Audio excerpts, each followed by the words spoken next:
Au nom du Père, du Fils et du Saint-Esprit, ainsi soit-il. Bien, chers amis, donc nous entrons dans le temps de la Septuagésime, qui est finalement ce temps avant le carême, qui nous dispose au carême, et donc Septuagésime parce que nous sommes à 70 jours qui nous séparent de la fête de Pâques. 70 jours qui représentent les 70 ans aussi d'exil du peuple hébreu, c'est-à-dire que dès aujourd'hui, dès maintenant, nous pouvons demander à l'occasion de cette messe et de cette communion que nous ferons, communion eucharistique ou communion spirituelle, il s'agit, pour bien comprendre les choses, d'orienter notre âme, de donner une orientation. Le temps du carême nous permettra de cheminer, mais en fonction d'une orientation que nous pouvons, ou d'une réorientation que nous pouvons définir dès maintenant.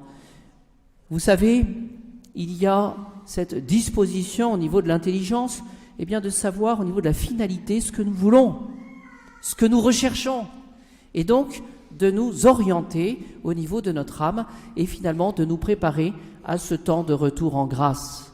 Pourquoi cela? Ce n'est pas très porteur, mais c'est une réalité.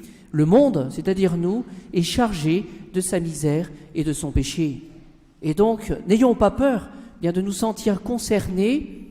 Oui, il s'agit, dans notre vie spirituelle, de passer par la voie purgative. Cette réalité du péché, cette réalité de nos faiblesses que nous avons du mal à assumer. Et en cela, nous avons besoin de nous réorienter. Voyez, c'est un langage de vérité. Cessons de nous faire illusion. Voilà. Souvent, nous sommes très forts pour voir le péché des autres, mais quand il s'agit d'une autre, c'est plus difficile. Finalement, le monde attend cette action de Jésus Sauveur et nous devrons passer avec Jésus par sa mort et par sa résurrection. Certainement, nous aurions préféré ressusciter avec le Christ sans passer par la croix, mais ce n'est pas ce que le Seigneur demande. Et donc, concrètement, à la suite d'Abraham, qui a reçu les instructions de Dieu, il s'agit de quitter son pays. Quitte ton pays.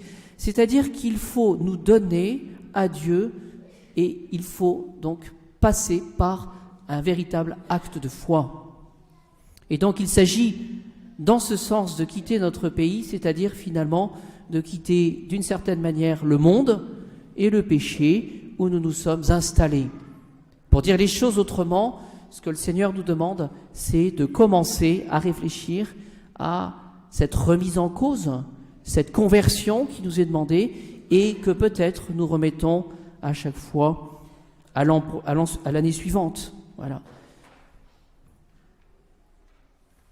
Il y a un chant qui est plus propice au temps de la Septuagésime, c'est ce chant Media Vita.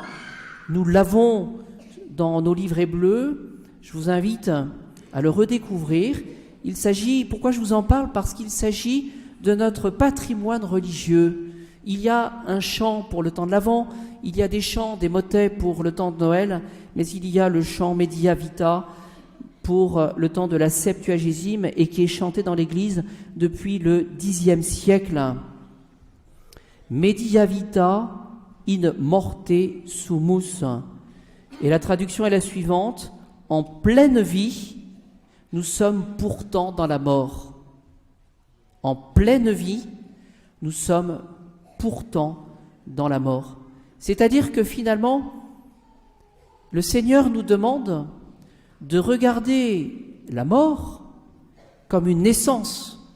Vous voyez, si nous raisonnons avec l'esprit humain, l'esprit naturel, ou pour dire les choses autrement, l'esprit mondain, nous chercherons à fuir la mort au péché, nous chercherons à fuir finalement ce qui pourrait nous paraître triste, alors que l'Église nous demande justement d'entrer dans le mystère de la mort, mais qui est source de résurrection. Si le grain de blé tombé en terre ne meurt pas, il ne porte pas de fruits. Et donc, dans ce chant Media Vita, en pleine vie, nous sommes pourtant dans la mort, nous cherchons le Sauveur, et je vous donne la traduction de quelques couplets. Dieu saint, Dieu saint, Dieu saint. Dieu saint et fort, Dieu saint et miséricordieux ne nous livre pas à la mort amère. Vous voyez, cette mort amère, c'est-à-dire finalement, encore une fois, cette vision trop humaine des choses. Alors pour bien comprendre ce chemin qui nous est proposé, nous avons saint Paul, et qui aujourd'hui nous donne cette image de la cuirasse. Mais de manière plus précise, c'est dans la deuxième lettre aux Corinthiens, n'oublions jamais que nous possédons le trésor de la vie de Dieu.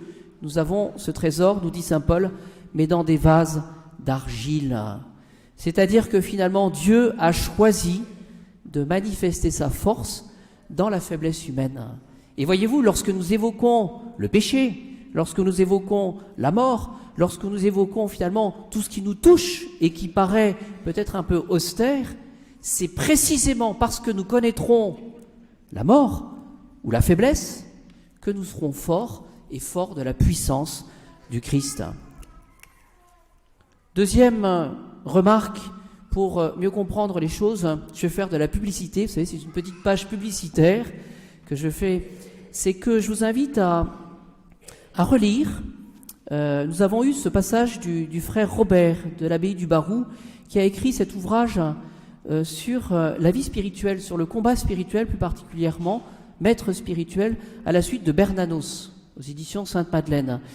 Et cet ouvrage peut nous aider justement pendant ce temps du carême à mieux cerner le combat spirituel. Alors, vous avez le livre classique aussi, le combat spirituel de Scupoli, qui est plus ancien, mais qui pourra nous donner des principes de vie chrétienne pour garder l'espérance justement et pour lutter contre le péché et contre nous-mêmes et contre l'esprit du monde. Et que nous dit justement le frère Robert à la suite de Bernanos, c'est que finalement nous avons 3 tentations. C'est la tentation du doute par rapport à la foi. Vous voyez, celui qui n'a pas suffisamment reçu le don de la foi, qui ne vit pas suffisamment du don de la foi, il va se mettre à douter. Et douter de tout, douter des autres et douter aussi de lui-même. Ce qui va finalement dans le combat spirituel par rapport à l'espérance, ce qui va finalement nous guetter, ce sera le découragement. Nous allons en parler. Et enfin, par rapport à la charité, ce sera la déception. On sera déçu de Dieu, on sera déçu du prochain, déçu de ses confrères, déçu de son époux, son épouse, on sera déçu de l'Église, on sera déçu de tous, et à la fin, on n'aura plus cette capacité d'aimer. Par rapport au découragement, et si je vous en parle, c'est parce que je souhaiterais que tous, nous ne soyons plus des désespérés, parce que nous viendrons puiser la force dans les sacrements, dans la prière. Cette formule du découragement, nous dit Bernanos, c'est la formule du « à quoi bon ?» Je veux bien faire des efforts, mais ça sert à rien. Alors, de quoi s'agit-il finalement quand on dit « à quoi bon ?»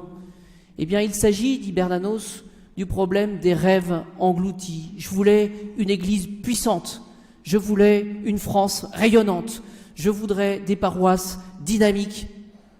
Mais ça existe, mais grâce à nous, grâce à nos implications et grâce à notre espérance. Tous nos efforts que nous faisons, c'est inutile, nous n'y arriverons pas. Nos entreprises, elles sont inutiles, c'est le problème de la peur et la peur de l'engagement. Qu'est-ce que je peux faire pour changer? Et je vais avoir peur de cela, manque d'espérance. La peur de l'échec aussi, je ne vais pas réussir. Alors, demandons au Seigneur que pendant ce temps de la Septuagésime, nous puissions nous mettre devant la réalité de nous-mêmes et de notre engagement et de notre enthousiasme, mais qui ne sont pas des vues de l'esprit. Il s'agit de sortir son chapelet pour prier, rien d'extraordinaire. Il s'agit de préparer nos communions, rien d'extraordinaire. Il s'agit peut-être d'avoir ce courage d'aller se confesser, rien d'extraordinaire. Mais n'empêche que c'est tout cela qui fera le miracle de notre espérance. Comptez sur le bon Dieu, comptez non pas sur nos faiblesses, mais comptez sur la force et la puissance du bon Dieu. Au nom du Père, du Fils et du Saint-Esprit, ainsi soit-il.